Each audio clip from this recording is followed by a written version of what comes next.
गुरुर्ब्रह्मा गुरुर्विष्णु गुरुरेव महेश्वरः गुरु साक्षात् परम ब्रह्म तस्मै శ్రీ గురవే నమః.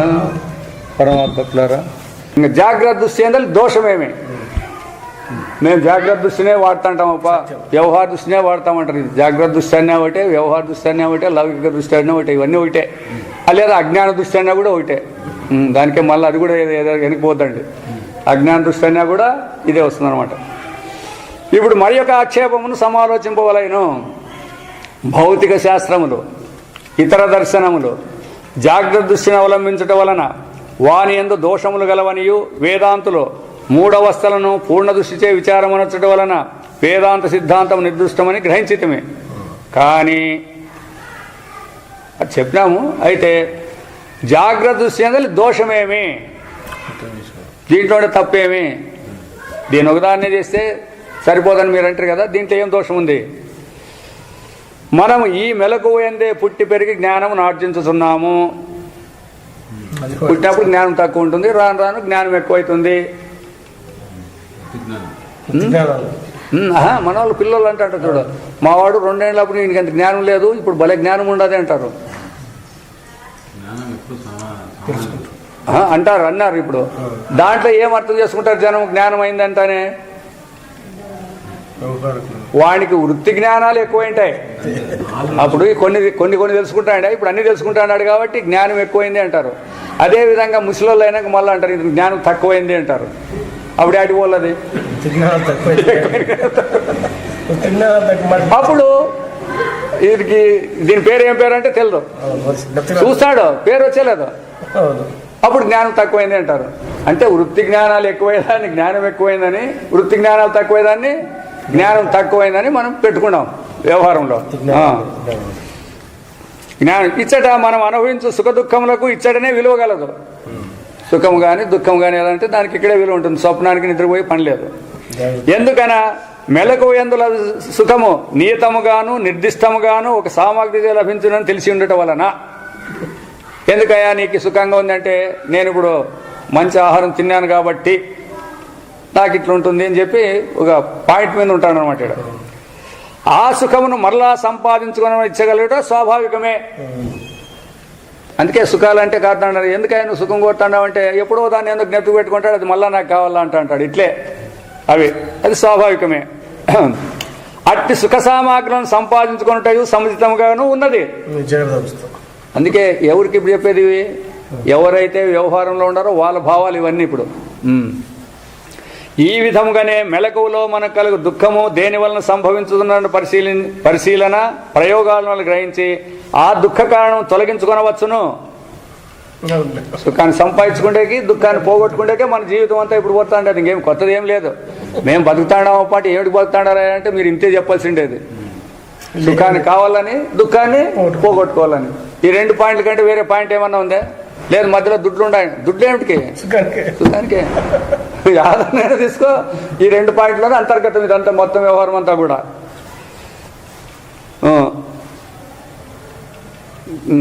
మెలకువలో అనగా దుఃఖము పరిశీలన ప్రయోగాల వల్ల గ్రహించి ఆ దుఃఖ కారణం తొలగించుకోవచ్చును. కానీ మనకు ప్రతిదినము కలుగు దినం వస్తాడే చూడండి, విభిన్న స్వప్నముల యందు కలుగు సుఖ దుఃఖ నిమిత్తమును కనుగొని. ఇప్పుడు మనకు స్వప్నాలు వస్తాయి, రకరకాయలు వస్తాయి. ఒకనాడు ఏట్లు నిండేది వస్తుంది, ఒకనాడు గుంతలో ఏటేటో వస్తాంటాయి అనుకోండి. దాన్ని తెలుసుకొని మెలకువలోలే అట ఏదేని నియత వ్యవహారం నిర్వహించడానికి శక్యమగునా ఎన్నటికీ సంభవింపదు. చూడండి ఇప్పుడు బాగా ఆలోచన చేసి చెప్పండి. ఇవన్నీ వాళ్ళేమో ప్రశ్నలు ఇవన్నీ. జాగ్రత్త దోషం ఏమంటే మేము ఇట్లన్నీ అనుకున్నాం కదా అని అంటాండే వీళ్ళు. చూడు ఇప్పుడు స్వప్నంలో ఉన్నప్పుడు జాగ్రత్తలో ఉండే సుఖాన్ని కోరుకునేదానికి దానికి దీనికి ఆడాడు సంబంధాలే లేవు. ఆడేముండదో ఆడ ఆకలి లేనప్పుడు ఏం దొరుకుతుందో దాన్ని తినాల్సిందే ఆడంతే. రోగం వస్తే ఏమిటో పోగొట్టుకోవాలి, దాంతోనే పోగొట్టుకోవాల్సిందే. అంతేగాని ఇక్కడుండే రూల్స్ తీసుకొని అక్కడ పోయట్లేదు కదా. ఇక సుషుప్తి యందు మన వ్యవహారమునకు ప్రయోజనదానకమైన ఏదేని ఒక నూతన విషయం కనుగొంటే శక్యమే కాదు. దీనిలో అంటే ఎట్లా పోరాడతా అంటారు, లేదా దీనిలో తప్పించుకుందామని ఏమన్నా నిద్రలో పోరాడతామంటే సాధ్యము కాదు. ఈ కారణం వచ్చే జాగ్రత్త అవస్థ ఒక్కదాన్నే విచారించటే మన కర్తవ్యం అని స్పష్టమగుతున్నది. మరి ఒక విషయం ఏమన్నా, జాగ్రత్త అవస్థ ఎందు మనకు గోచరించు ప్రపంచము అందలి వస్తువులు సర్వసామాన్యంగా నుండి ఆయా నియమాలకు కట్టుబడి ఉన్నవి.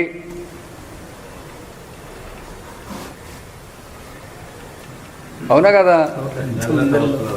జాగ్రత్తలో ఉండే అవస్థలు నీకు ఇప్పుడు 20 ఏళ్ళు అంటే 20 ఏళ్ళు, 21 అంటే 21, ఇట్లే ఉంటాయి కదా, ఎక్కువ తక్కువ ఉండదు. స్త్రీ అంటే స్త్రీ, పురుషుడు అంటే పురుషుడు, ఇట్లే ఉంటాయి నియమాలన్నీ వేరే లేకోకుండా. నేటి ప్రపంచము నేటి వస్తువులు రేపు కూడా ఉండును. నేటి వస్తువులు స్వాభావికమే రేపు కూడా ఉండును. ఈ పొద్దు మనిషిగా ఉంటాడు, మనిషిగా ఉంటాడు, మళ్ళా వాడే ఇంకోటి అయ్యేటట్లేదు అని మనకందరకు దృఢమైన విశ్వాసం ఉండటం వలన ఈ విశ్వమున పరస్పరము ఉపకారము లేక అపకారం పొందుటకు అవకాశం కలదు. ఇప్పుడు ఆ పులిని చూసినామంటే పులి చూస్తే కొడుతుందప్ప అని అంటాం, దాన్ని అదే మారదు. అయితే స్టాండర్డ్గా ఉంటాయి కాబట్టి దాన్ని పోగొట్టుకునేదానికో లేదా మనకు కావాల్సిన దాన్ని సంపాదించుకునేకో ఇక్కడ నియమాలు ఉండేదాని నుంచి సరిపోతుంది అన్నమాట. కావున జ్ఞానులను శక్తియుక్తులను పరోపకార నిరుతులైన శాస్త్రజ్ఞులు ఈ నీతమైన ప్రపంచమున, నీతము అంటే స్టాండర్డ్గా ఉండదు అని సత్యముని, వస్తువుల వేర్వేరు స్వభావ నియములను అతి నూతనముగా పరిశోధించి కొత్త కొత్త కనిపెట్టి జనోపకారకములైన జనులకు ఉపయోగపడేటువంటి అనేక శాస్త్రాలను రచించి ఉన్నారు. అదే దాంట్లో శ్రవణ మన్నిధ్యాసలో వస్తుంది చూడండి. ఇప్పుడు గ్రంథాలన్నీ రచింపబడినాయి కదా,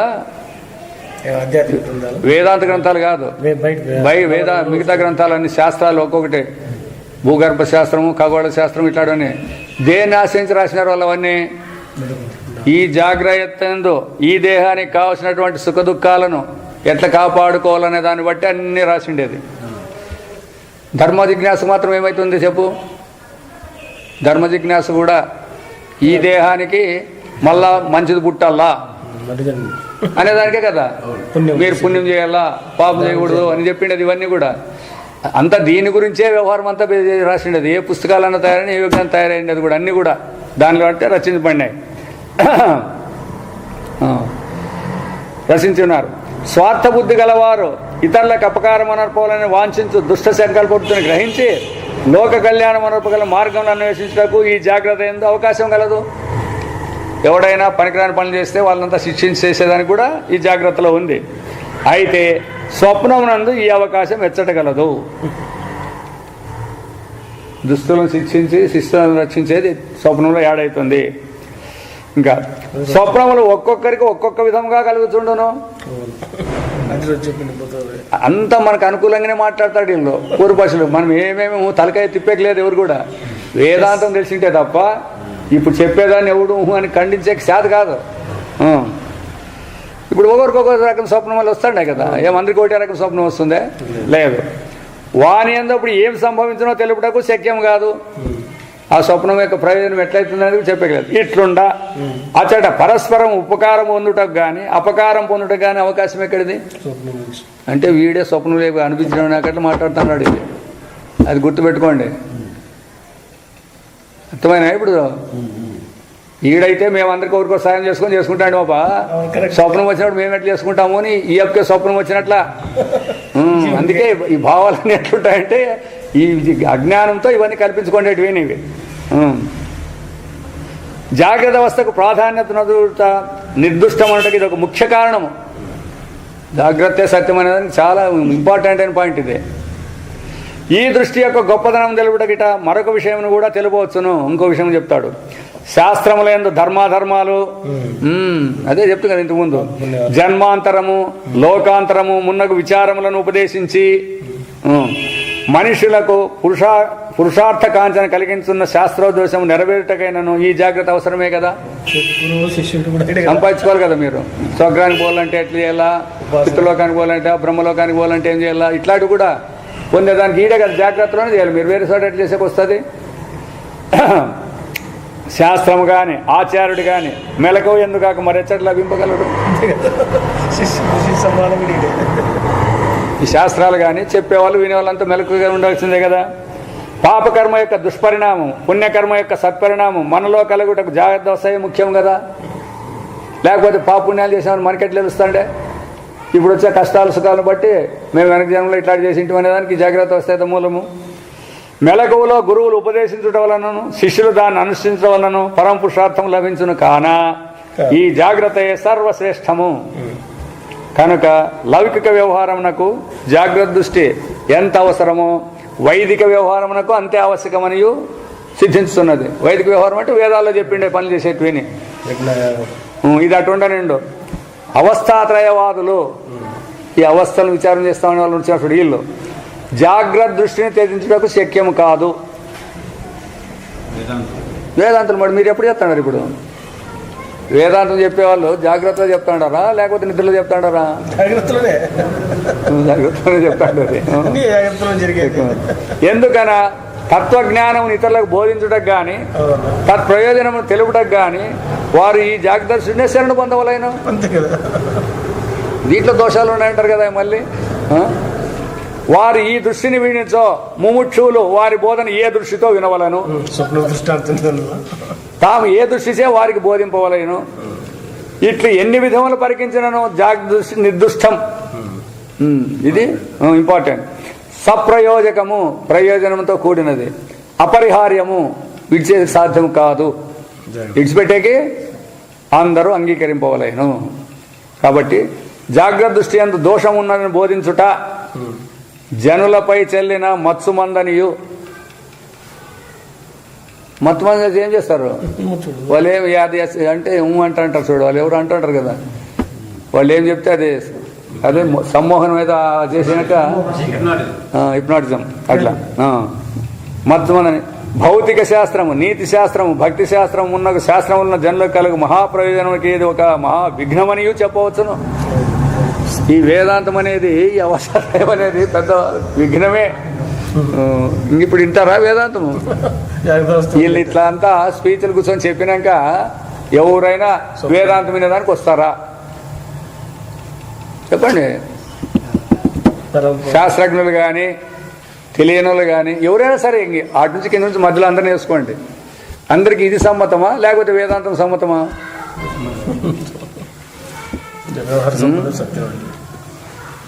చెప్పదు. జాగ్రత్త దృష్టిని చేయించి అవస్థా దృష్టిని అవలంబించి విచారం అనుకున్న విషయము కొందరు కొత్త వాదులు సూచించిన ఇంద్రజాలిక మాయావృక్షము. ఎట్టయితే గాడివాడు చేస్తాడు చూడండి, మన ఎదురుగునే మామిడి చెట్టు నాటి మళ్ళీ మామిడి చెట్టు పెంచి మామిడి కలిపికిస్తాడు చూడండి, చేస్తారు కదా అవన్నీ. అట్లా మాయావృక్షం. దాని వలన ఎట్టి ఫలం లభింపజాలదు.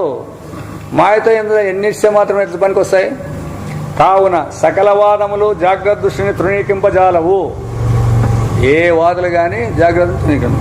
కనుక అవస్థాత్రయ పరీక్ష ఒక అసాధారణ ప్రక్రియ కాదని సిద్ధించుతున్నది. సాధారణ ప్రక్రియ అనండి కానీ అసాధారణ ప్రక్రియ ఎందుకంటారు? జాగ్రత్త విడిచిపెట్టి మీ ప్రక్రియ చేసి చూపించి చూస్తాం ఎట్లెట్లా ఉంటుంది. అదే అసాధారణం అంటారు. ఏమైనా అందరికీ తెలిసిండేదే ఇది. జాగ్రత్త దృష్టిపరమైన వాదనలను యథాశక్తిగా ఇంతవరకు తెలిపితమే. ఇంకా ఏమైనా కొత్త ఉంటే చేర్చండి మీరు కూడా. ఇప్పుడు మనం చెప్పినాం కదా, దీనికంటే కూడా ఇంకా మనకి ఏమైనా ఎక్కువ తెలిసింటే దాన్ని కూడా చేర్చచ్చు. అవే కాదు, అవే చెప్తారు కదా, మాకు తప్ప చేసింటే ఈశ్వరుడు ప్రత్యక్షమైనాడు, విష్ణు ప్రత్యక్షమైనాడు చెప్పండి, పర్వాలేదు. మెలకులోనే కదా వాడు చచ్చిపోయినాక. కాబట్టి అన్నీ తెలుసుకో, ఏం పర్వాలేదు. అందుకే మొత్తం ఏ మాత్రం కూడా మిగిలకూడదు. జాగ్రత్త దృష్టిలో ఏమేమి ఉన్నాయో. ఇప్పుడు హిరణ్యకశిపుడు బ్రహ్మను గురించి తప్ప చేసినాడు, అవునా? వరాలు తెచ్చుకున్నాడు, చనిపోయినా లేదా ఆయన? మరి అంత తప్ప చేసి బ్రహ్మతో సాయకూడదని తెచ్చుకొని ఎందుకు తెచ్చా? ప్రయోజనమే కాదని లేదు. ఇప్పుడు ప్రయోజనం అయిందంటే ఏమాయా అని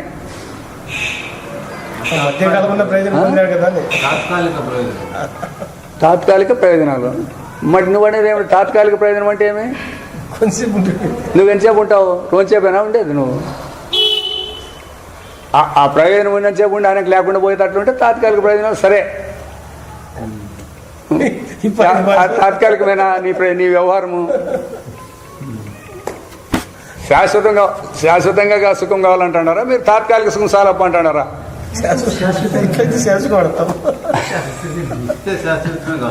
మరి శాశ్వతం కావాలని తాత్కాలిక అనుకుంటామంటే అందుకే శాశ్వతానందము, నిత్యానందము, బ్రహ్మానందం అనే పదాలు ఎందుకు వచ్చినాయి? తాత్కాలిక ఆనందాలు కాదు మాట్లాడుతాండేది ఇప్పుడు అది. కాబట్టి అవస్థాత్రయ మార్గమును అడుగు పెట్టక పరిశీలించు లౌకికులే గాని శాస్త్రజ్ఞులే గాని జాగ్రత్త దృష్టిని భద్రముగా అవలంబించుట వలనను ఈ దృష్టియే తత్వ నిర్ణయమునకు మహా ప్రతిబంధకంగా నుండుట వలన ప్రతిబంధకం నీకు అదే. 3 అవస్థలు వచ్చిపోతా అన్నా కూడా ఇదే సత్యం అని నువ్వు పెట్టుకునే కదా వ్యవహారం చేసేకపోతాండేది. మరి ప్రతిబంధకం నీకు ఇదిగా ఇంకేమవుతుంది? దాంట్లో మాత్రమే వచ్చిపోయేటివి లేనంటే నీకు కూడా ఇప్పుడు హాయే. ఈ జాగ్రత్తలో వచ్చే కష్ట సుఖాలు ఇవన్నీ కూడా వచ్చిపోయేటివి లేప. దీంతో ఏమి అనుకుంటే బాధ ఏముంటుంది? స్వప్నంలో వచ్చిపోయిన దుఃఖాలు వచ్చిపోతాయి అనుకుంటారు కదా, ఇవి ఎట్లా వచ్చిపోతాయి అనుకుంటే ఏమైనా అవసరం వచ్చిండే? ఇది ఉంటుంది అనుకున్నావు కదా. అదే ఉంటా. దీని బలాబలాలను సావధానంగా పరీక్షించుట తత్వ విచారకుల ముఖ్య కర్తవ్యము. ఆయన ఆర్గ్యుమెంట్ను మళ్ళీ కొట్టే సేవలు కావాలి కదా. అదే సత్యం అని బలం అంటే ఇంక దీనికి రారు కాబట్టి బలాబలాలని చెప్పినాడు. ఎంతవరకు దానికి సత్యం ఉంది అని. తత్వ విచారం అందరూ మెలకువైందే చెప్పవలసి ఉన్నదనియు, మెలకు నిడిస్తే చెప్పేకి రాదన్నావు. కరెక్ట్. ఆ విధంగా చెప్పవలసి ఉన్నదనియు దాని వలన క్రయ ప్రయోజనం మెలకువలోనే పొందదగిన వాదించుట సమంజసమే. ఇక్కడ జాగ్రత్త దృష్టిలోనే చేయాలని ఒప్పుకుందాము.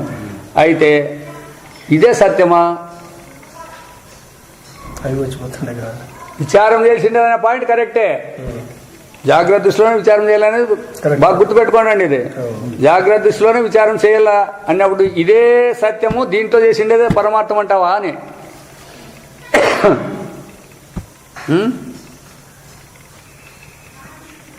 ఎందుకు? ఈ జాగ్రత్త ఎప్పుడు ఉండింటే ఇది కరెక్టే, మీరు చెప్పినట్లు అదే తప్పేం కాదు. అది ఇది కూడా పోయేదే కదా. విచారం ఇక్కడ చేయాల్సి వచ్చినప్పటికి కూడా ఇదే సత్యం అని పెట్టుకోవద్దండి. అన్ని అవస్థలు ఉన్నాయని పెట్టుకొని దీంట్లో విచారం చేయండి. ఇది ఒకటే సత్యం అని పెట్టుకొని కాదు విచారం చేసేది. అది ఇది ఉంది, నిద్ర ఉంది, స్వప్నం ఉంది అని అన్నింటినీ పెట్టుకొని విచారం మీడే చేయండి. గురు శిష్యులు అందరూ కలుసుకొని. నిద్రది ఏమని చెప్పలేదు శాస్త్రం కూడా. అయితే మీరు దీంట్లో విచారం చేస్తాను కాబట్టి ఇదే సత్యమని ఆటికి నిలబడే సాధ్యమా? ఎందుకనా తత్వం నెరగకుండుట అను స్వభావము మీ మెలకువలో కలిగినందున. తత్వం ఏమి అనేది తెలిసిన అంటే దాన్ని తెలియదు కదా మనకు జాగ్రత్తలో. తత్వం నెరుగుటయు ఈ అవస్థందే సంభవింపును వాదించుట సమ్మతమే. మాకు ఈడే కదా అజ్ఞానం ఉండేది, ఈడే కదా జ్ఞానం కావాలనేది. అవును, కానీ విచారమును ఏ దృష్టిచే చేయవలెను?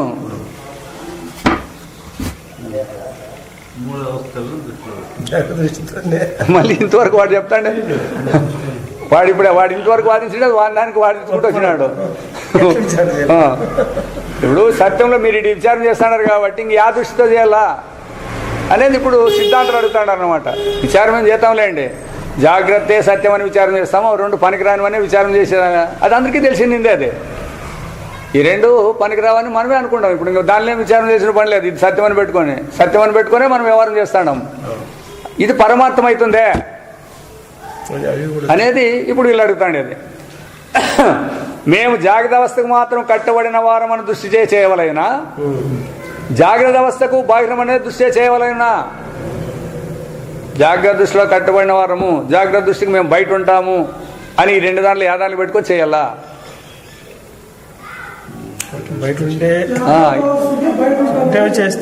ఇప్పుడు స్వప్నం అన్నప్పుడు ఏడుంటావు నువ్వు? బయట ఉండే. మెలకు అన్నప్పుడు బయటే ఉంటావు. దాంట్లోనే ఉంటే దాంట్లో పోతే ఏమంటే అది కూడా చూసుకోండి.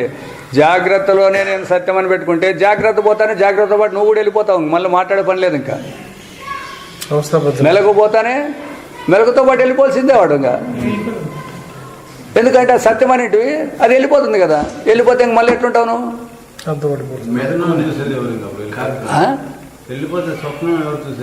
మరి అదే కావాల్సిండేది. ఇప్పుడు దాన్ని పట్టుకొచ్చేకి వీళ్ళు అడుగుతాండి. అది అంత జ్ఞానం లేనే లేదు. ఇంకా విషయం అనేది ఎవరు కూడా విషయం అనేది అసత్యం అని పెట్టుకోలే. Main point ఈడుండేదనమాట. తెలియబడేదంతా కూడా సత్యము కాదు అనేది వేదాంత సిద్ధాంతంలో మొదటి పాయింట్. అది తెలియబడేది, ఊహించేది, తెలుసుకుండేది, ఇంకా మీరు ఏమేమి చేసుకుంటారో అదంతా కూడా అసత్యము. మరి ఏది సత్యము? దాన్నంతా తెలుసుకునేవాడు సత్యము అని తీసుకొచ్చేది. ఇంతే, లాస్ట్కి వచ్చేది రావాలా. అంతే కదా, ప్రపంచాన్ని తెలుసుకునేవాడు గొప్ప, జ్ఞానం గొప్ప అని అడిగితే చెప్తారు కదా మీరు. ప్రపంచం గొప్పదంటే జ్ఞానమే గొప్ప అన్నారు కదా. మరి మీరు మిగతా విషయాలన్నీ ఆడుండాయి, అన్ని జ్ఞానం అంతర్గతమే. ఇవన్నీ కూడా అడగండి. ఇంకా ఏమని అనుమానం ఉంటే అడగల. మీరు అడిగితేనే, ఇప్పుడు అడిగితేనే జనానికి కూడా తెలిసేది. ఏమన్నా అనుమానాలు ఉంటే, ఎందుకంటే కొంతమందికి అడిగేకి రాకపోవచ్చు, సందేహమే ఉండొచ్చు, ఎట్లా అడగాలనేది కూడా తెలియకపోవచ్చు. దానికి జాగ్రత్త అవస్థకు మాత్రం కట్టిన వారిని మనం దృష్టి చేయాలైనా, జాగ్రత్త అవస్థకు బాహ్యంలో మన దృష్టి చేయాలన్నా అంటే ఇప్పటి ప్రశ్న. మీరు జాగ్రత్త అవస్థకే కట్టుబడి ఉంటే నిద్ర మాకు వచ్చిందని ఎందుకంటారు? మీరు స్వప్నం మాకు వచ్చిందని ఎందుకంటారు? జాగ్రత్త దృష్టిలో ఉంటే జాగ్రత్తలోనే ఉండాలి. దానికి ఎందుకు పోతారు మీరు? అవునా కదా? ఇప్పుడు బయట ఉన్నట్లే కదా విచారం చేయాలంటే బయట రావాల్సిందే. అవి స్వప్నాన్ని గురించి, నిద్ర గురించి విచారం చేసేటప్పుడు మీరు బయట ఉంటే కదా విచారం చేసేసిండేది. దానికి కూడా బయట ఉండాలా? దానికి విచారం చేస్తుంది, అంతర్గతం అయితే తెలియదు కదా. పాటు పోతాడు. కాబట్టి చేయాలి అంటే ఇప్పటి ప్రశ్న. జాగ్రత్తను విచారం చేయాలంటే జాగ్రత్తలో ఉండే చేయాలా, జాగ్రత్త బయట ఉండి చేయాలా అనేదే బహిర్మయ అనేది ప్రశ్న. దానికి ఇప్పుడు చెప్పాలి ముముక్షువులు బయట ఉండే చెప్పాలా అన్నారు. బయట ఉండే చెప్పాలన్నప్పుడు ఈ దేహాలు నేననేవాడు మెలకులో కనపడతాయా, మెలకు ఇడిస్తే కనపడతాయా? బాహిర్లం అంటే దేహం నేను కాదనే జ్ఞానం నీకు కలగల. ఎందుకంటే ఈ దేహము జాగ్రత్తకు సంబంధించింది. అది దీనికి బయట ఉండవంటే జాగ్రత్త నుంచి దేహాలు ఉండవు కదా. అది మొదట ఇది తేలాల. మొదట నువ్వు బయట ఉండవా దాంట్లోనే పడినావా అనేది తెలిస్తే మిగతా మళ్ళీ మాట్లాడేది. అదే వాళ్ళ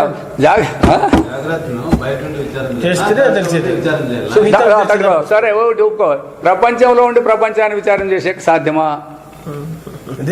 నువ్వే చెప్పు. ప్రపంచం అంటే ఏమి? మొదట ప్రపంచం అంటే విచారం చేసేవాడు ప్రపంచంలో ఉన్నాడా బయట ఉన్నాడా? బయట ఉన్నాడు. లోపలే ఉన్నాడు. నేను ప్రపంచం అని చెప్తాననేవాడు. మరి లోపల ఉన్నప్పుడు వాడు ప్రపంచంలో భాగం కదా. వాడు ప్రపంచాన్ని ఎట్లా విచారం చేస్తాడు? మరి బయట ఉంటే ప్రపంచాన్ని చేసేవాడు. ప్రపంచంలో ఉండేవాడు నేను ప్రపంచాన్ని చూస్తానంటే ఎట్లయితుంది? జీవుడే కానీ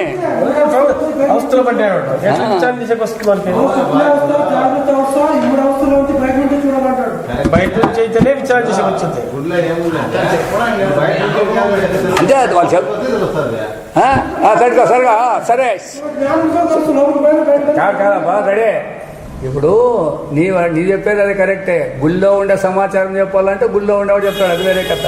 గుడినంతా గురించి చెప్పాలన్నప్పుడు బయట ఉంటాడా, గుళ్ళోనే ఉండి బయట అంతా చెప్తాడా? ఎవరు వచ్చినారు, ఎవరు పోయినారు, ఉరవకొండ ఎట్లుంది అనేవాడు ఉరవకొండ ఉండి చెప్తాడా, లేదా కొండ ఎక్కి చూసి చెప్తాడా? తెలిసేది లోపల ఉంటే వాడికి చెప్పే సాధ్యమా? అందరూ ములాజం లేదని చెప్తే కదా. కన్ఫ్యూజ్ చేసుకునే వద్దు. ఎప్పుడైతే మాట్లాడుతున్నామే తప్ప ఇప్పుడు నువ్వు ప్రపంచం అనే దాంట్లో ఏమున్నది? ఆధ్యాత్మికము, ఆది భౌతికం, ఆధ్యాత్మికం అన్నాడు. అన్ని ప్రాణులు అన్ని దేహాలు ప్రపంచంలో ఉన్నాయని చెప్పేసినారు. వాడు బయట రాకూడదు చెప్పేకి వచ్చాక. ఇంకా మరి ప్రపంచం ఉందని చెప్పాలని వచ్చినప్పుడు దానికంటే విలక్షణంగా ఉండేవాడు చెప్పగలుగుతాడే కానీ దాంట్లో ఉండేవాడు ఎట్లా చెప్తాడు అని. అట్లా అవస్థలో ఉండేవాడు కూడా అంతే. ఉండేవాడు దాన్ని చూడాలి కదా, చూడకుండా లక్షణంగా ఉండేవాడు బయట, ఆ? వాడు చూడకుండా ఎట్లా చెప్తాడు? వాడు చూసేవాడు చెప్పేది వాడు అందుకే వాడిని సాక్షి అనేది. వాడిని సాక్షి అంటారు, ఇది సాక్ష్యం అవుతుంది. విషయం అయిపోయింది. ఇదంతా సాక్ష్యం అవుతుంది. మెలకువ అనేది సాక్ష్యము. వాడు సాక్షి. మెలకువను కూడా చూసేవాడు సాక్షి, స్వప్నాన్ని చూసేవాడు సాక్షి, నిద్రను చూసేవాడు సాక్షి. అయితే వాడు ఒక తూరు చూసేవాడు ఒక మెలకు చూసేవాడు ఒక సాక్షి వేరే ఉన్నాడు, స్వప్నాన్ని చూసేవాడు ఇంకో సాక్షి కాదు, ఒకే సాక్షి మూడింటిని చూసేది. ఇప్పుడు నీవు నేను నిద్రని మెలకుని స్వప్నాన్ని చూస్తానన్నాడు, ఈ ప్రమాత్రం అనేవాడు మూడింటిని చూస్తానాడా? వీడు సాక్షి అయ్యేకి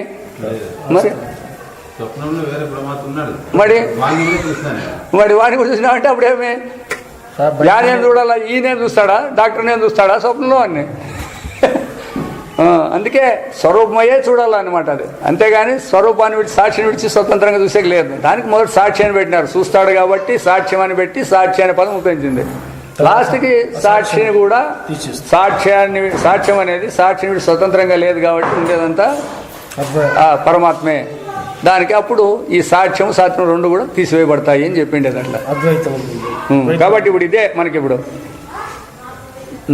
మేము జాగ్రత్త అవస్థకు మాత్రం కట్టిన వాడిని మాత్రం దృష్టి చేయవాలైనా జాగ్రత్త అవస్థకు బాగిలమైన దృష్టి చేయాలంటే ఇప్పుడు ప్రశ్న, మేము లోన్ కట్టుబడినామంటే మీకు ఇవి చేసేకి లేదు, బయట ఉండామంటే ఎస్ బయట ఉండామన్నప్పుడు మరి అప్పుడైతే నీకు ఈ జాగ్రత్త దృష్టినే సత్యము అంటే ఏదో బయట ఒకటి ఉండాల్సిందే కదా. మనకు మెలకువ కలుగుతుండ్రా నిజమే. చూడండి బాగా గుర్తుపెట్టుకోనండి, ఏమి కంపు పట్టాల్సిన పని లేదు. నిదానంగా ఒకటి ఆలోచన చేసి మళ్ళా అదే విధమున స్వప్నము కలుగుతుండుట నిజమే,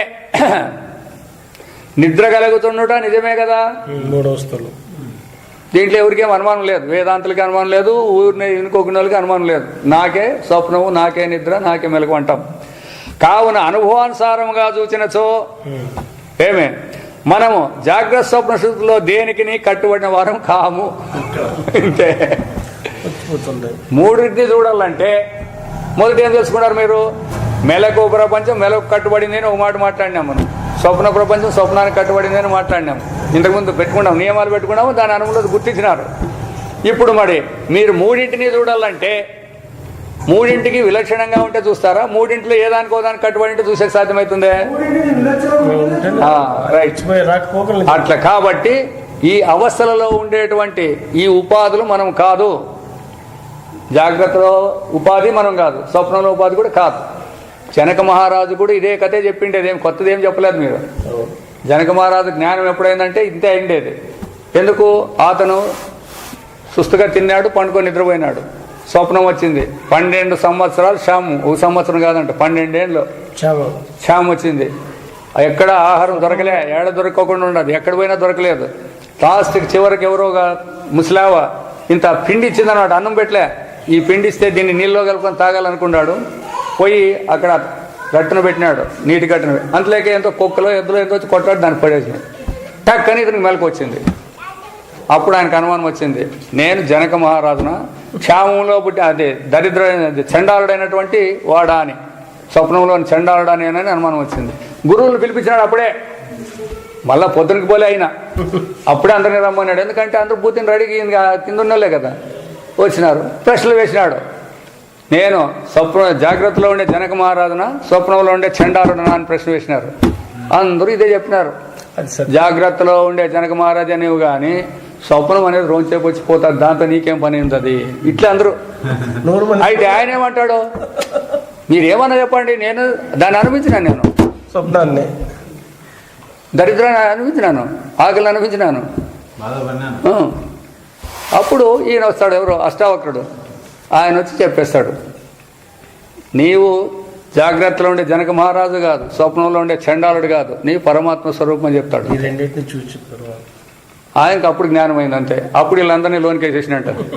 ఇట్లా వేదాంతం చెప్పుకుంటూ మీరంతా దేశంలో కూర్చుంటారు తిని. అదే విధంగా ఎవరు చెప్పినా కూడా అంతే. యాజ్ఞవల్కుడు మైత్రేయికి వాళ్ళంతే. నచికేతుడు యమధర్మరాజు నచికేతుని చెప్పిండేది అవే కదా చెప్పాల్సి ఉండేది, వేరే చెప్పేకి రాదు, వేరే విధంగా తత్వాన్ని చెప్పేకి రాదు, ఆధారం చేసుకొని చెప్పితేనే పనికి వచ్చేసేది అనమాట. అట్లా అందువలన మనం కూడా ఇట్లా ఆలోచన చేసుకోవాలన్నమాట. అయితే ఇప్పటికి ఇది తెలివి తక్కువతో ఇది దీన్ని కట్టుబడినాం అనుకున్నాము. దాంట్లో అయితే మీరు అనుకున్నప్పటికి కూడా ఏమై ఉండారు, పరమాత్మ స్వరూపులై ఉండారు. దాన్ని పొందేదానికి మీరు మానవ జన్మ ఎత్తినారు కాబట్టి ఇప్పుడు దాని తత్వాన్ని తెలుసుకుంటే ధన్యులవుతారు మానవ జన్మ. లేకపోతే మళ్ళీ అవకాశం రావాలి కదా, మీకు ఈ విచారం చేసే అవకాశం రావాలి కదా. అన్నారు కానీ ఏదో దాంతోనే ఉంటే 2 నాళ్ళు పోతే పోయనుకుంటే కుదరదు. అందుకే జిజ్ఞాసు అని ఉండేది. జిజ్ఞాసు అనే దానికి ఏమర్థము?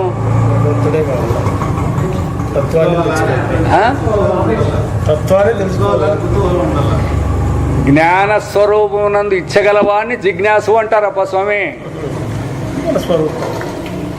శిష్యులు కాదు వీళ్ళని అనేది, గురువులు శిష్యులు అది వేరే కథ. జిజ్ఞాసు అనేవాడికి ఏమర్థమప్ప అంటే జ్ఞానము కావాలా, జ్ఞాన స్వరూపమే తెలియాలా అనేవాడిని జిజ్ఞాసు అంటారు.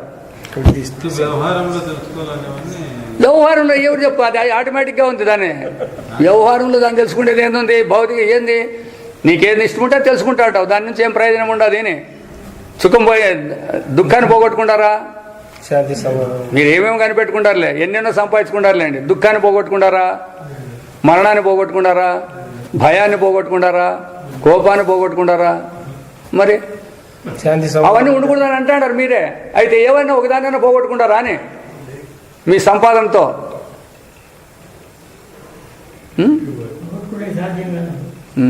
మరి కాదప్ప, వాడు సాధ్యమైనది. దాన్ని తెలుసుకుంటే, స్వరూపాన్ని తెలుసుకుంటే ఇవి ఏవి లేవని తెలుస్తుంది అంతే. పోగొట్టుకునేది కాదు అవి. స్వరూపాన్ని గుర్తిస్తే ఇవన్నీ ఏవి లేవు. స్వరూపాన్ని గుర్తించిన అజ్ఞానం వల్ల ఇవన్నీ తగులుకుండా అంతే. ఇంతే, దాంట్లో ఉండేది పోగొట్టేది లేదు ఎవరు. దానికోసమే ఎవడైతే మనం విషయాసక్తిని వదిలినట్లయితే, విషయాలందరినీ కోరికను వదిలినట్లయితే తత్వం దగ్గర సులభంగా పోతారని చెప్పి దానికి అంతే. అవి కావాలని పెట్టుకుంటే ఇంకెట్లయితే వస్తావు వీటికి? అసత్యాన్ని సత్యం అని నమ్మితే సత్యం దగ్గరికి వచ్చాక మనకు సాధ్యమవుతుందే. అసత్యాన్ని అసత్యము, సత్యాన్ని సత్యం అని నమ్మితే సత్యం అయిపోయేది మనకు సాధ్యమవుతుంది. అట్లా కాకుండా రివర్స్ చేసుకుంటే ఎట్లయితుంది అది కాదనమాట. కాబట్టి మనకి ఈ అవస్థలో మనం జాగ్రత్త సుస్థితిలో దేనికి కట్టుబడిన వారం కాము. అది మొట్టమొదటి ఏదానికి కూడా మనకి ఈ అవస్థలో ఒకటి తర్వాత ఒకటి కలుగుతున్నవి. కాన ఈ 3 అవస్థల్లో ఏదైనా ఒకదానిపై అభిమానం ఉంచుకొని తత్వ విధానం ప్రవృత్తులైన ఎడల పరమార్థం ఎట్లు పోదగలదు? ఇదే ఉండింటే, ఎప్పుడు జాగ్రత్త ఉండింటే ఇదే కరెక్ట్ ఒప్పుకుందాం. ఒకటైనా ఇంకోటి వస్తూనే ఉండే కదా, అప్పుడు దానికి ఏం సమాధానం చెప్తావు? అదే సత్యం అనే దానికి ఏం ఆధారం నీకే?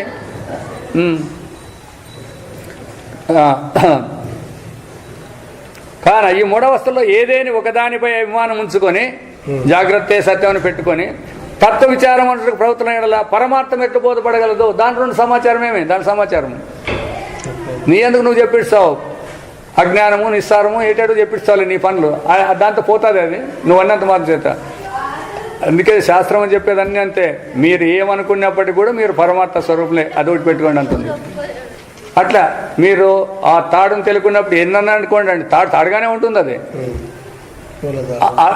ఆ దృష్టాంతాన్ని ఉదాహరణని మనం పెట్టుకుంటే మనం కూడా దాని మీద దృష్టి పెట్టాలి. అట్లా మన దేహాదుల వ్యవహారంలో ఎంత వచ్చినప్పటికీ కూడా శాస్త్ర ప్రకారం అనుభవ ప్రకారం చూసినట్లే ఉంది కదా. ఎందుకంటే ఈ దేహం నేను కాదు అనేది మనకి స్వప్నానికి పోతానే ఇది కాకుండా పోతుంది, నిద్ర లేకపోతే 2 లేకుండా పోతాడే. పోనీ అదొకటి ఇదొకటి ఉందనుకుంటే ఆడోసారి ఉంటాం అనుకుంటే 2 లేకుండా పోతాడే కదా అని ఈ అనుభవాన్ని ఎప్పుడు పెట్టుకుంటే అప్పుడు జిజ్ఞాసులకి కొంత సులభంగా. అందుకే ఇది శంకరాచార్యులు అవస్థాత్రయ ప్రక్రియ అసాధారణ ప్రక్రియ అని చెప్పినాడు. అయితే ఆ అసాధారణ ప్రక్రియ ఎప్పుడంటే ఇప్పుడు మనం వింటాం చూడండి, ఈ లక్షణాలన్నీ పెట్టుకొని మనలో ఉండే జాగ్రత్త దృష్టిలో ఏమేమి పెట్టుకుంటామో ఆ దోషాలన్నీ నివారించుకుంటే అప్పుడు మనకి దీని యొక్క బోధ సులభంగా పట్టుకుంటుంది అనమాట. ఈ అవస్థల్ని జీవవాచికాలుగా పెట్టుకునేంత వరకు ఇది అంటే సంశయంగా ఉంటుంది.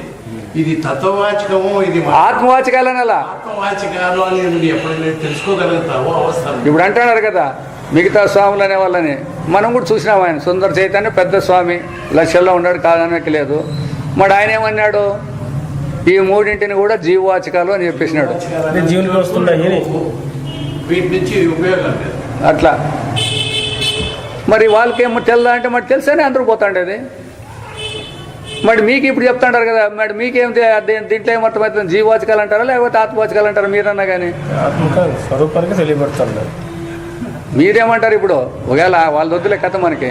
ఇవి విన్నారు కాబట్టి మీకేం తెలుస్తుంది? ఇవి జీవునికి వచ్చేటివేనా?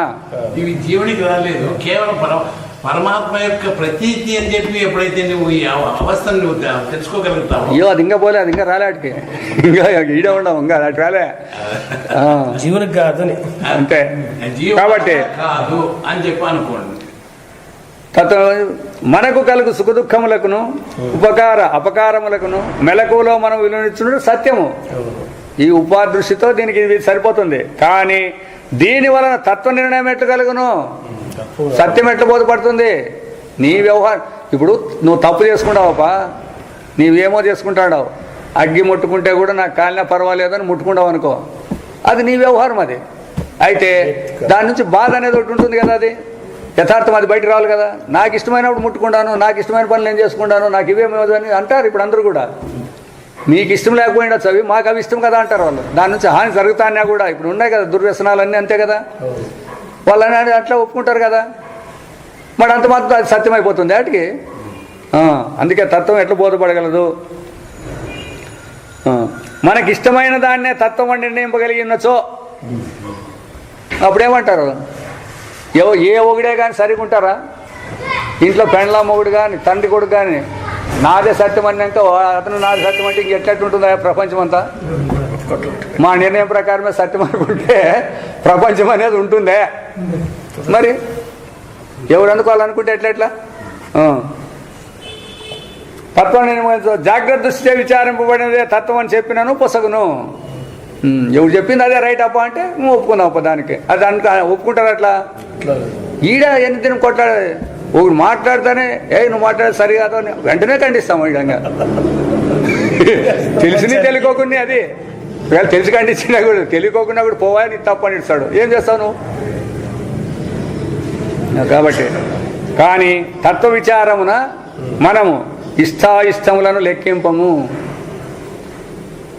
నీ ఇష్టానుసారం ప్రకారం కాదు. ఇప్పుడు బాగా కోవబట్టినోనికి చలి ఉన్నా కూడా ఏం లెక్కలేదు తప్ప. ఆస్మా పేషెంట్కి పెట్టుకుంటాడా? మాకు ఇదే ఇష్టము, నాకు ఇష్టం లేదప్ప. కాబట్టి ఇష్టాలు కాదు. దాని ఏముంది దాని కథ, అది యథార్థం, దాని కథ పెట్టుకోవాలి అంతే. నీ ఇష్టాలకి దాన్ని పెట్టుకోకూడదు. ఏది ఎట్లు సత్యమో అది దాని తత్వము. ఏమబ్బా అదే దానికి ఉదాహరణ చెప్పేది అదే. సత్యము అని అంటే ఏది ఎట్లా సత్యము అంటే ఏదైతే బాధింపబడటకు వీలు కాదో అది సత్యం అని ఒకటి చెప్పినారు. దాన్ని తీసేసేకి రాకుండా పోతే అది సత్యం అనేది ఒకటి. లేకపోతే ఏ రూపంలో ఏది ఉంటుందో అది మార్పు చెందుకోకుండా ఉంటే అది సత్యము అని ఇట్లా సిద్ధాంతం సత్యానికి చెప్పినారు. 3 కాలాల్లో బాధితం కాదు సత్యం అనకూడదు. ఎందుకంటే 3 కాలాలు కూడా బాధితం అవుతాయి. అవి ఎప్పుడు ఉండేది? జాగ్రత్తలో ఉంటాయి లేదా స్వప్నంలో ఉంటాయి, నిద్రలో. మరి ఇప్పుడు ఆ 3 కాలాలు బాధితం అయిపోయాయి కదా, ఈనాటికి పోవాల. కాబట్టి ఎందుకో మరి వాళ్ళు చెప్పేది అట్లా చెప్తారు చూడు, లెక్కేసుకోండి మీరు. ఇంకేం కాదు, ఇంకా దీంట్లో ఏం పెద్ద క్వశ్చన్ కాదు. అందరికీ అదే. దానికి ఒకటి చెప్పారు అనమాట. ఎవరంటే బీఈడి కాలేజీలో అవి వాళ్ళందరూ ట్రైనింగ్ పోతారు కదా. ఇప్పుడు ఇంగ్లీష్లో సెంటెన్స్ మొత్తం ఏం పెట్టాలంటారు? క్యాపిటల్ పెద్ద అక్షరం పెట్టాలని.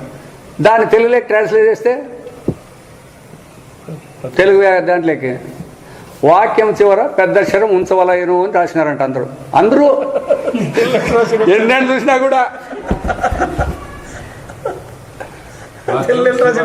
వాక్యం మొదటబా ఇంగ్లీష్లో beginning of sentence capital letter అని రాసినారు, దాంట్లో దాన్ని ట్రాన్స్లేషన్ చేసినారు వీళ్ళు. వాక్యం మొదట పెద్ద అక్షరం ఉంచవలయను తెలుగులో కూడా గ్రామర్లో రాసి పెట్టేసినారు. అందరూ టిక్కే కొట్టినారు. ఒకటి పోయి పట్టుకున్నాడు. కాదా ఎవడన్నా బుద్ధి ఉందా మీకు? తెలుగులో పెద్ద అక్షరం చిన్న అక్షరమే అక్కడది, అల్లు అసలు ఉన్నాయి కానీ పెద్ద అక్షరం చిన్న అక్షరమే ఉన్నాయి. అట్లా మనం కూడా విచారం లేకోకుండా అందరూ ఎవరేం చెప్తా అంటే అదే సత్యం అనుకుంటూ పోతా అంటే ఇంకా అవునే మనం విచారించే పని లేదా?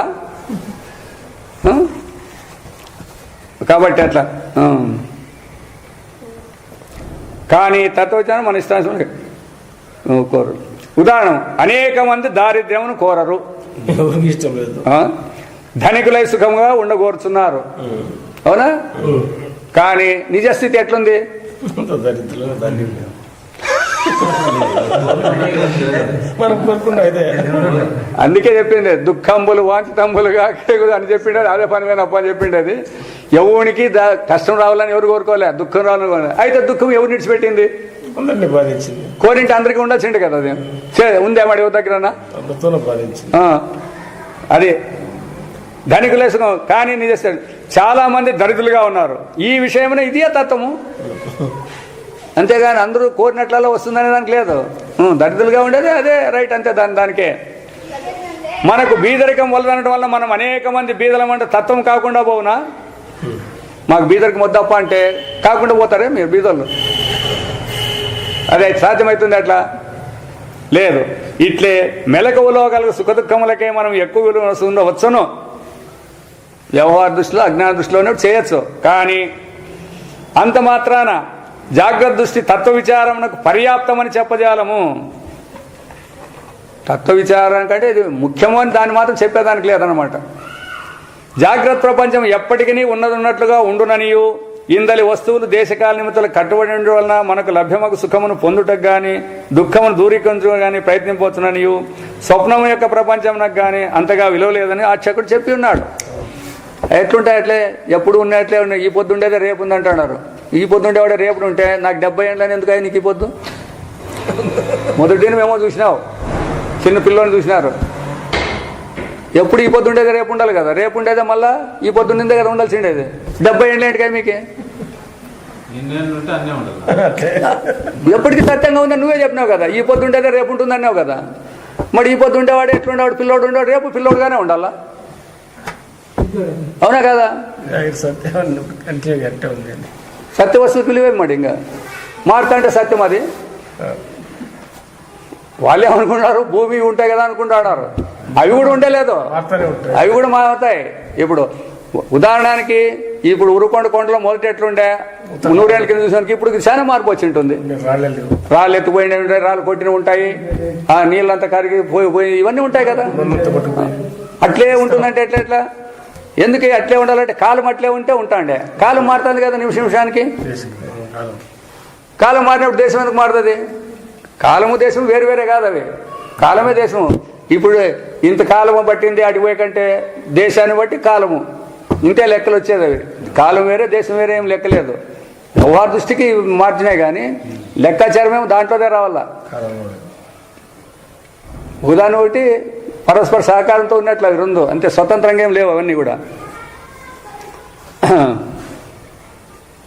ఆచార్యం ఈ అభిప్రాయమును జాగ్రత్త అభిమానజన్యమని మొట్టమొదట జ్ఞప్తి అందు ఉంచుకొనవలెను. ఇది మన వ్యవహారం అంతా కూడా జాగ్రత్త సత్యత్వం పెట్టుకొని, దేహం సత్యత్వం పెట్టుకొని ఈ విధంగా ఉండము కాబట్టి మనకు ఇంకా తత్వాన్ని విచారించేకి ధరలే. ఎందుకన మేల్కొని ఉన్నప్పుడు జాగ్రత్త ప్రపంచమందు ఇదే అధికమని అభిమానం ఉండు విధమున స్వప్నమందు కూడా అచ్చటి ప్రపంచమునందును అట్టే అభిమానమే ఉండును.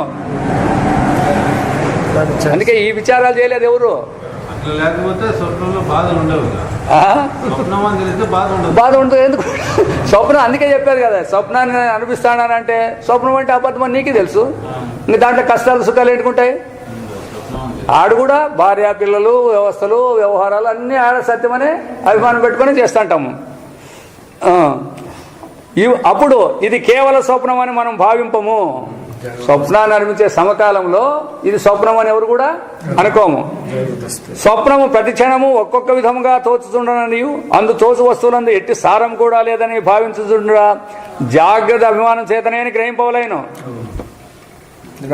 సారం లేదంటే ఆకలి అయినట్టు బూ తింటే, ఆకలి తీరింటే సారం లేదని మీరే అధికారంతో చెప్తారా? స్వప్నంలో ఆకలి అయింది, అన్నం తిన్నాము, కడుపు నిండింది, ప్రయోజనం లేదాడా? స్వప్నంలో స్నానం చేసినారు, బట్టలు తడిసేలేదా? మరి ఏం ప్రయోజనం లేదంటే ఎట్లా?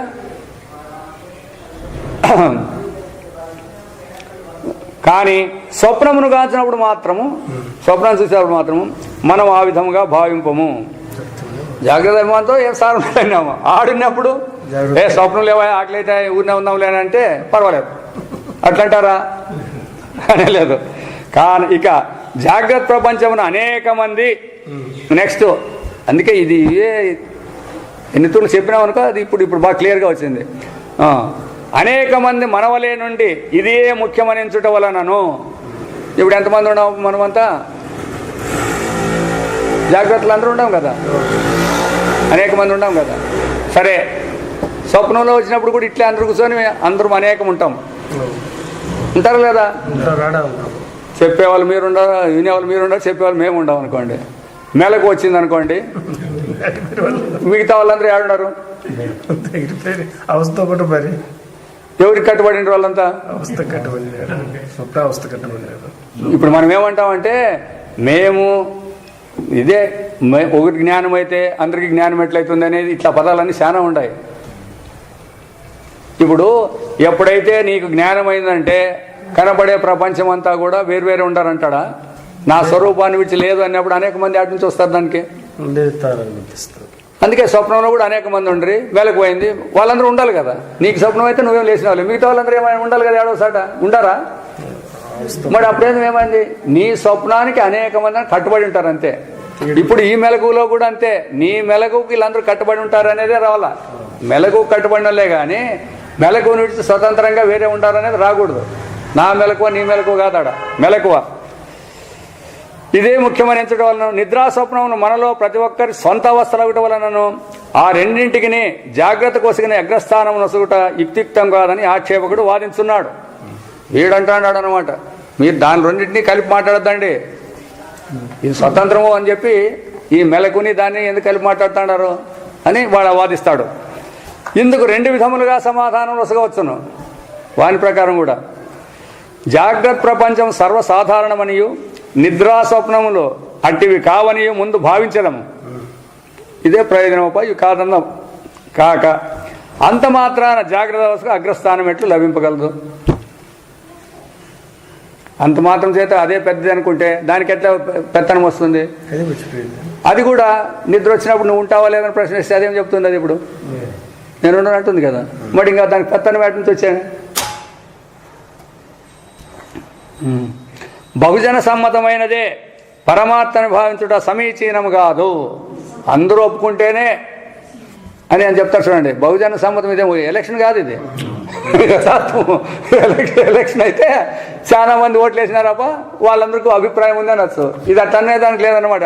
అందరూ ఏడుంటారు వీళ్ళు, అందరూ ఒకరిని కట్టుబడి పడి ఉంటారు వీళ్ళు. కావున జాగ్రత్త అవస్థ సమస్త సామాన్య అవస్థ అని భావించినప్పటికీ దానికి ఆధిక్యత కలగజాలదు. అందరికీ చాలా ముఖ్యమైనదని చెప్పినప్పటికీ కూడా దానికేమో ప్రాశస్తం వచ్చేకి లేదనమాట. కానీ వస్తు స్థితిని పరీక్షించితేమేని మెలకువ కూడా నిద్రా స్వప్నం వల్లే మన అనుభవంగా ఉన్నదే కానీ ఒరిజినల్ కాదు. అది మన అనుభవంలో తోచేదే కానీ స్వతంత్రంగా ఉండదు. అది మన అనుభవం లేకపోతే ఆ అనుభవాన్ని ఇచ్చిపెడితే చూపి దాన్ని మెలకుని చూపి స్వప్నాన్ని చూపి నిద్రను చూపి. కాబట్టి మన అనుభవమే కానీ అనేక జనుల మొత్తం అనుభవం కాదు. అనేక జనులు ఏడుంటారు? మెలకు వస్తే నీ మెలకు వస్తే వీళ్ళందరూ పడినారు, మెలకు రాకపోతే అందరూ లేరు. కాబట్టి అనేక మందికి మెలకు ఉందంటారు కదా, మీరంతా మేల్కొని ఉండారు, నేను మేల్కొని ఉన్నాను అంటారు కదా. మనమే నిద్రించి మనమే కలగాల్సినట్లు మనమే మేల్కొంటున్నామని మనకు అనుభవం కలదు. అంతే కదా, నేనే మేల్కుంటాడా, నేనే నిద్రపోతాడా, నాకే స్వప్నం వచ్చిందని ఉంది. మరొకరు నిద్రించడను కానీ మనం నేరుగా ఎట్లా గ్రహింపజాలమో. ఇతరులు నిద్రపోయి అనుకుంటారా మీరు ఎవరన్నా? చెప్పండబ్బా, ఎవరన్నా చడితే వాళ్ళు నిద్రపోతాడారు అంటారు వీళ్ళ ఇంట్లో వాళ్ళు. వాడు నిద్రపోయేది ఎట్లా తెలుస్తుంది నీకే? కళ్ళోడు మూసుకున్నాడు, గొరపెట్టి నిద్రపోయినట్ల అట్గా ఉండు.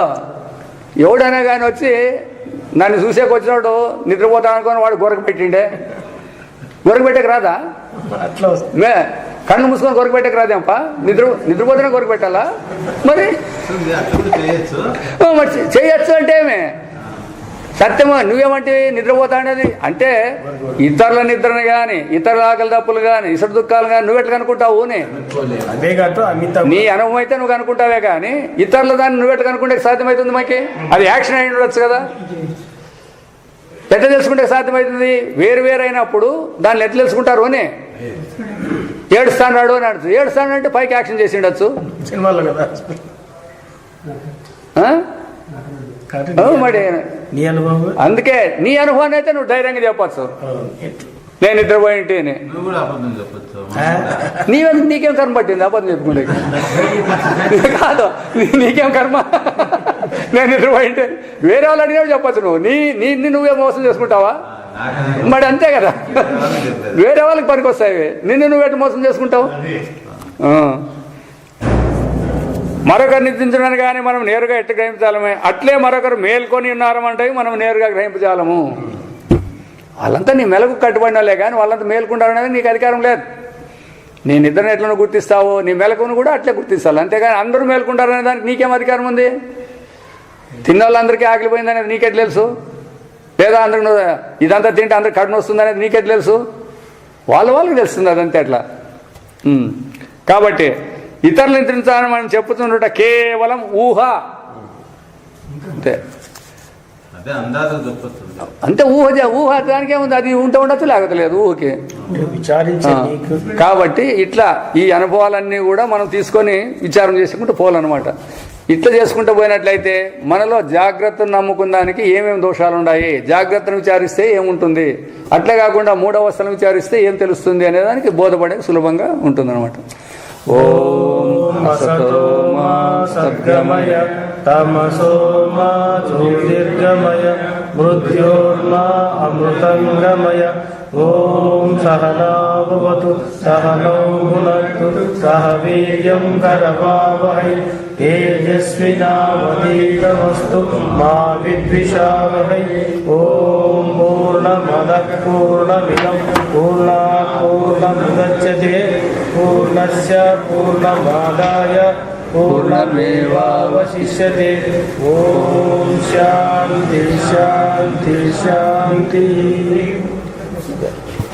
స్టాప్ లెఫ్ట్ లో స్టాప్ అవతల పెట్టుకో ఊరు పెట్టారు